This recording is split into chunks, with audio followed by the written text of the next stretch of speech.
I decided to make a chocolate fudge cake for my friend's birthday, as chocolate is one of his top favorite. This chocolate fudge cake recipe is really rich and is damn sinful. If you are a chocolate lover, you got to try this out.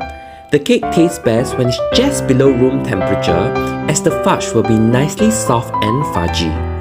You could also twist things up and heat it up in the microwave for a few seconds to have it warm and gooey, as the fudge will be melted into a smooth and silky chocolate sauce.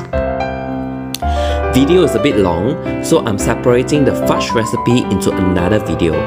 Make sure to follow me and stay tuned to the upcoming video if you are looking for that. I'm Zhonghan, also known as Zataya Yummy. I bake and cook here on TikTok.